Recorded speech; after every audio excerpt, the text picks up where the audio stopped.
অক্ষয় কুমারের most awarded movie sky force movie আসতে চলেছে, তার ট্রেলার অ্যানাউন্স করে দিয়েছে। আসুন ট্রেলার নিয়ে কথা বলা যাক।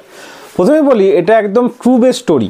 1965-এ যে এয়ার স্ট্রাইক করা হয়েছিল ইন্ডিয়ার দ্বারা পাকিস্তানের ওপর, সেই এয়ার স্ট্রাইকটাই সেই ঘটনাটাই আমাদের দেখানো হবে স্কাই ফোর্সে। তো এখানে ভীর পাহাড়িয়া, অক্ষয় কুমারের সঙ্গে ভীর পাহাড়িয়াকেও দেখাচ্ছে এই মুভিতে, দেখা যাচ্ছে এই মুভিতে তার ডেবিউ ফিল্ম, মানে প্রথম মুভি। এবং ভীর পাহাড়িয়া মোস্ট প্রবলি এই মুভিতে সে মানে এয়ার স্ট্রাইক করতে গিয়ে পাকিস্তানে আটকে পড়বে, তাকে বাঁচাতে যাবে অক্ষয় কুমার, তাকে বাঁচিয়ে নিয়ে আসবে। তো এখানে ফুল এন্টারটেন তো অবশ্যই আপনাকে করবে, তার সঙ্গে প্যাট্রিয়টিজম থাকবে। প্যাট্রিয়টিজমের সঙ্গে একটা সুন্দর স্টোরি থাকবে, যেটা ট্রু বেস স্টোরি। এই মুভিগুলো যে প্যাট্রিয়টিজমের ওপর ট্রু বেস স্টোরি থাকে, সেই মুভিগুলো দেখতে তো অসাধারণ হয়। এবং প্যাট্রিয়টিজম আমাদের মানে এই 26 জানুয়ারি যখন রিলিজ হচ্ছে, আমাদের একদম দেশাত্মবোধক গুজবাম্পস, শরীরে গুজবাম্পস নিয়ে আসে। তো লতা মঙ্গেশকরের যে গান আছে এ মেরে বতন কে লোগো, সেই গানটা এই মুভিতে আপনি যখন ট্রেলারে দেখানো হচ্ছে, মানে একদম গুজবাম্পস এসে যাবে।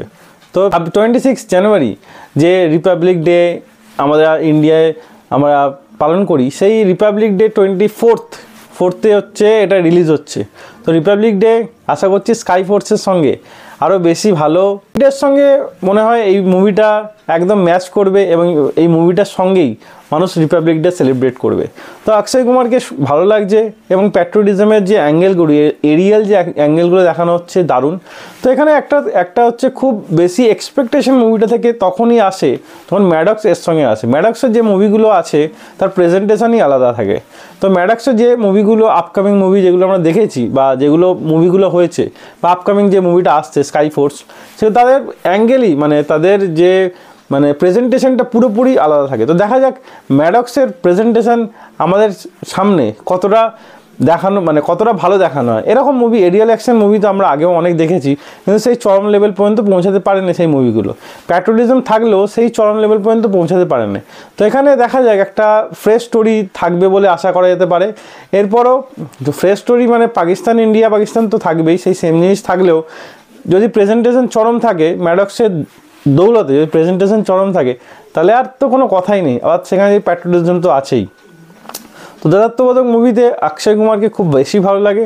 অক্ষয় কুমারের এখানে একটা ডায়লগও শোনা যাচ্ছে, একটা পাকিস্তানি সোলজার মানে ফোনে জিজ্ঞাসা হচ্ছে কন জনাব, তো অক্ষয় কুমার বলছে তেরা বাপ হিন্দুস্তান। তো যাই হোক, মানে এরকম আর 2-4টে ডায়লগ থাকলে তো সিটি ভরপুর থাকবে হলের মধ্যে। তো আমার তো ট্রেলারটা চরম লাগলো। আপনার এই ট্রেলারটা কীরকম লাগলো কমেন্টে অবশ্যই জানাবেন। স্কাই ফোর্স থেকে আপনার কতটা এক্সপেকটেশন আছে এবং অক্ষয় কুমারকে কীরকম লাগছে কমেন্টে অবশ্যই জানাবেন।